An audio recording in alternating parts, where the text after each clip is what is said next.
بسم اللہ الرحمن الرحیم۔ السلام علیکم۔ نئی خبروں کے ساتھ میں ہوں من نظر رخ کرتے ہیں خبروں کا۔ وہاڑی سے عابد خان ڈاہا کی رپورٹ کے مطابق کارڈیالوجی اجلاس دل کی صحت کے لیے غذائی طرز زندگی کی اہم ہدایات: مچھلی، لہسن، فالسا، السی، جو، لوبیا، کالا لوبیا، دالیں، گری دار میوے، زیتون تیل، چاکلیٹ، اعتدال، ناشپاتی، چینی، آٹا، گھی، تلی ہوئی چیزیں، گوشت، دہی، دودھ، تیز مسالے، ہلکی ورزش، زیادہ پانی، کم نمک، ذہنی دباؤ سے گریز، کھانے کے بعد آرام نہ کریں، مرچیں اجتناب، روزانہ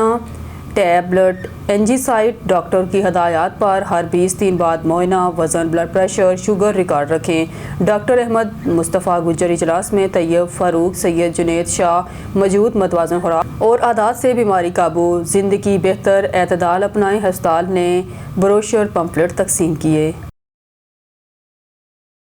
ککیزئی برادری 56 گاہوے کا امیدوار برائے MNA بلال بدر چودھری کی بھرپور حمایت کا اعلان۔ جڑاوالا فہیم الرحمان بٹی ڈیرہ ککیزئی میں ایک اہم سیاسی اکٹ منعقد ہوا، جس میں ککیزئی برادری 56 گاہوے نے امیدوار برائے MNA بلال بدر چودھری کی بھرپور حمایت اور مکمل اعتماد کا اعلان کیا۔ تقریب میں حسان طلال چودھری، فہیم ارشد چودھری، عبدالستار ایڈوکیٹ اور سمسام قدیر بٹی نے خصوصی شرکت کی۔ شرکاء کا کہنا تھا کہ بلال بدر چودھری علاقے کی مضبوط آواز ہیں اور عوامی مسائل کو مؤثر انداز میں ایوان تک پہنچانے کی صلاحیت رکھتے ہیں۔ مقامی حمایتین اور میزبانوں میں علی عثمان خان ککیزئی، طارق پٹھان ککیزئی، شہزاد خان ککیزئی اور وسیم خان ککیزئی شامل تھے، جنہوں نے شرکاء کا پرتپاک استقبال کیا۔ حمایتین کا کہنا تھا کہ ککیزئی برادری کا اتحاد ووٹ کی طاقت کو یکجا کرتا ہے اور یہ اتحاد آئندہ سیاسی منظرنامے پر مثبت اثرات ڈالے گا۔ اجلاس میں شریک تمام برادریوں نے اہلیان 56 گاہوے کی جانب سے ککیزئی برادری پر مکمل اعتماد کا اظہار کرتے ہوئے اعلان کیا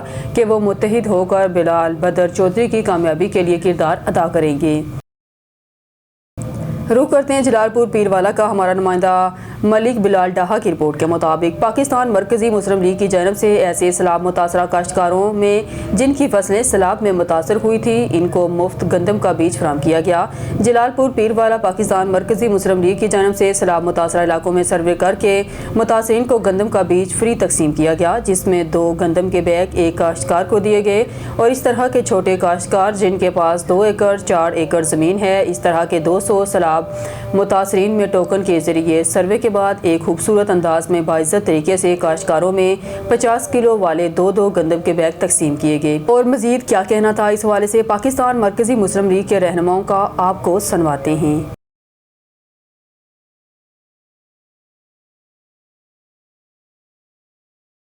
خبر شامل کرتے ہیں وہاڑی سے۔ ہمارے بیورو چیف الطاف حسین کی رپورٹ کے مطابق انجینئر الحاج سید اظہر حسین شاہ جعفری اور انجینئر سید مدثر حسین شاہ جعفری کے گھر MWM کے رہنماؤں کے اعزاز میں پرتکلف عشائیہ۔ انجینئر الحاج سید اظہر حسین شاہ جعفری اور انجینئر سید مدثر حسین شاہ جعفری کی رہائش گاہ پر مجلس وحدت المسلمین کے صوبائی صدر علامہ سید علی اکبر کی قیادت میں ایک پروقار اور پرتکلف عشائیے کا اہتمام کیا گیا، جس میں صوبائی جنرل سیکرٹری سید حسن رضا کاظمی، منتظر مہدی صوبائی سیکرٹری تنظیم سازی اور وزیر آباد کے صدر مبشر زیدی نے خصوصی طور پر شرکت کی۔ تقریب میں اہل سادات، سیاسی مذہبی رہنماؤں اور معزز شخصیات کی بڑی تعداد نے شرکت کی، جن میں ثاقب صدیقی آف گجرات، سید مزمل حسین شاہ جعفری، سید جابر عباس کاظمی، سید فریاد حسین شاہ آغا فین والے، سید علی شاہ جعفری، سید مبشر حسین شاہ جعفری، سید سمیر شاہ جعفری، سید علی شاہ گیلانی، سید زین شاہ گیلانی، سید جواد حسین شاہ گیلانی، چودھری انصر وڑائج دھیر کے FIA وکی بٹ، حسان بٹی اور منیر حیدر سمیت دیگر معزز مہمان شامل تھے۔ اس موقع پر معزز مہمانوں کا پرتپاک استقبال کیا گیا، انہیں گلدستے پیش کیے گئے اور پھولوں کے ہار پہنائے گئے۔ عشائیہ کے دوران صوبائی صدر علامہ سید علی اکبر نے ملکی سیاسی مذہبی حالات پر اظہار خیال کرتے ہوئے اتحاد و وحدت کی ضرورت پر زور دیا۔ انہوں نے کہا کہ ملت جعفریہ کے نوجوان تعلیم، خدمت اور کردار کی بنیاد پر معاشرے میں اپنا مثبت کردار ادا کریں۔ میزبان انجینئر الحاج سید اظہر حسین شاہ جعفری اور سید مدثر حسین شاہ جعفری نے تقریب سے خطاب کرتے ہوئے کہا کہ ہمارے گھر اہل سادات اور MWM کے معزز رہنماؤں کا جمع ہونا ہمارے لیے باعث فخر اور روحانی مسرت کا باعث ہے۔ تقریب میں موجود شرکاء نے بھی اس طرح کی مذہبی سماجی محافل کے انعقاد کو معاشرتی اتحاد بھائی چارے کے فروغ کے لیے خوشائن قرار دیا۔ خبر شامل کرتے ہیں شبیر احمد کی رپورٹ کے مطابق anti narcotics movement of Pakistan کے chief executive comrade Saleem Baloch نے کہا ہے کہ بے سلیم بلوچ خادم تحریک انسداد منشیات پاکستان صدر جمہوری وطن پارٹی پاکستان اپنے عوام سے مخاطب ہوں کہ حکومت سندھ محکمہ صحت کی جانب سے 17 نومبر سے 29 نومبر تک انشاءاللہ عزیز ایک مہم ہمارے بچوں کی صحت مکمل تندرستی کے لیے چلائی جا رہی ہے. خسرہ روہیلا پولیو کے تدارک کے لیے لہٰذا مجھ سمیت تحریک انسداد منشیات پاکستان کی اپیل ہے فرزندان پاکستان سے کہ اپنے بچوں کو ویکسینیشن کرائیں تاکہ ہمارا معاشرہ اس خطرناک مرض سے اللہ انہیں بچائے. آمین. بسم اللہ الرحمن الرحیم. میں سلیم بلوچ خادم تحریک انسداد منشیات پاکستان و صدر جمہوری وطن پارٹی پاکستان اپنے عوام سے مخاطب ہوں کہ وہ حکومت سندھ محکمہ صحت کی جانب سے 17 نومبر سے 29 نومبر تک انشاءاللہ العزیز ایک مہم ہمارے بچوں کی صحت اور مکمل تندرستی کے لیے چلائی جا رہی ہے، جس میں خسرہ روہیلا پولیو کے تدارک شامل ہیں.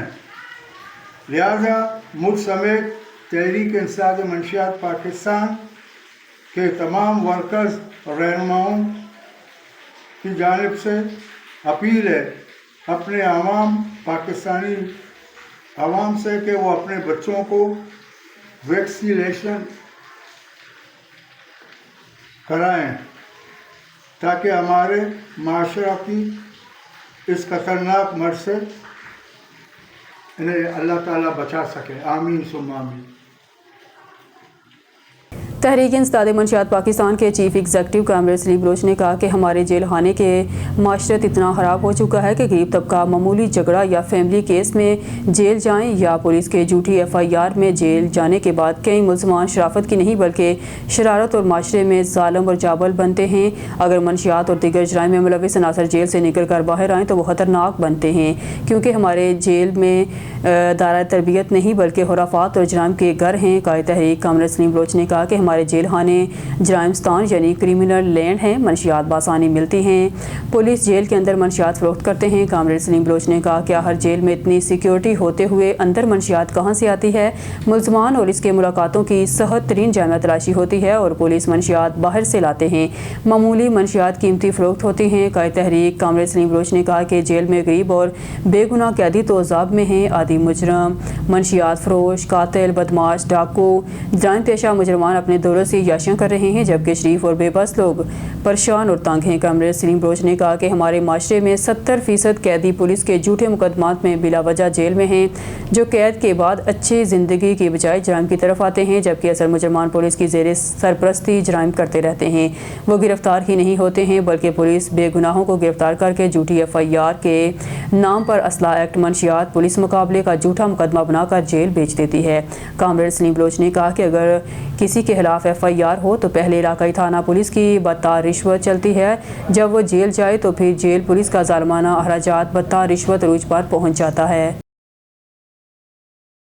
خبر شامل کرتے ہیں بہاڑی سے ہمارے ڈپٹی بیورو چیف محمد ندیم بٹی کی رپورٹ کے مطابق یوم اقبال سیمینار 2025 آل پاکستان میڈیا کونسل راولپنڈی اسلام آباد کے زیر اہتمام پنجاب آرٹس کونسل میں پروکار انداز میں منعقد ہوا. تقریب کے مہمان خصوصی وزیر ٹرانسپورٹ آزاد کشمیر جاوید بٹ تھے، جبکہ شرکا میں صدر راولپنڈی اسلام آباد union of journalist Tariq Ali work, صدر APMC سردار خرم، سماجی سیاسی رہنما اور نیشنل پیس کونسل پاکستان کے سینئر رہنما محمد وحید راجہ، پریزیڈنٹ IHRO خالد آفتاب. اس موقع پر معروف صحافی محققین قرۃ العین علی خواجہ کو پرائڈ آف پاکستان ایوارڈ 2025 سے نوازا گیا. بعد ازاں مہمان خصوصی نے نئے ممبران انجینئر عبداللہ، خادیہ شبیر، اسما راجہ، ڈاکٹر آصف نبی، ڈاکٹر عبداللہ اور احمد حالت کو اسناد پیش کی. چیئرمین نے اپنے خطاب میں کہا کہ اقبال کا پیغام ہمیشہ پاکستانی قوم کے شعور میں زندہ رہے گا اور آج کے نوجوان ان کے مشن کو آگے بڑھا رہے ہیں. تقریب کے اختتام پر شرکا کے اعزاز میں ریفریشمنٹ کا اہتمام کیا گیا. یوم اقبال سیمینار 2025 فکری، روحانی اور قومی یکجہتی کا مظہر قرار پایا. بہاولپور سے خبر شامل کرتے ہیں ہمارے بیورو چیف محمد انور مغل سے جیل روڈ سے صدر پولی روڈ تک بسوں کی تیز رفتاری اوور سپیڈنگ کا معاملہ شہر کی حدود میں تیز رفتار بسیں بے قابو شہر کی حدود میں اوور سپیڈنگ جاری بہاولپور میں ایک دلہراش حادثہ پیش آیا ہے جہاں بے قابو پبلک ٹرانسپورٹ بس نے ایک اور قیمتی جان چھین لی تفصیلات کے مطابق آج صبح تقریباً 7:30 پر صدر پلی کے قریب ایک تیز رفتار رفیق ایکسپریس بس نے موٹر سائیکل کو زوردار ٹکر ماری حادثہ اتنا شدید تھا کہ موٹر سائیکل سوار 22 سالہ مزمل احمد والد احمد علی کو شدید سر کی چوٹ آئی جو موقع پر ہی جان کی بازی ہار کیا حادثے کے بعد علاقے میں فزودگی کی فضا چھا گئی جبکہ شہریوں نے انتظامیہ سے مطالبہ کیا ہے کہ پبلک ٹرانسپورٹ کی نگرانی کو مؤثر بنایا جائے اور ڈرائیوروں کو تربیت اور احتساب کے نظام کو بہتر کیا جائے تاکہ مستقبل میں مزید قیمتی جانیں ضائع نہ ہوں اہل علاقہ کے مطابق یہ علاقہ حادثات کے حوالے سے خطرناک پوائنٹ بن چکا ہے لیکن متعلقہ ادارے اب تک کوئی خاطر خواہ اقدامات نہیں کر سکے شہریوں نے حکومت سے اپیل کی ہے کہ عوام کی جان کے تحفظ کے لیے فوری اقدامات کیے جائیں اسٹوڈیو سے فی الوقت اتنا ہی مزید نیوز اور اپڈیٹ کے لیے دیکھتے رہیے نوائی خبریں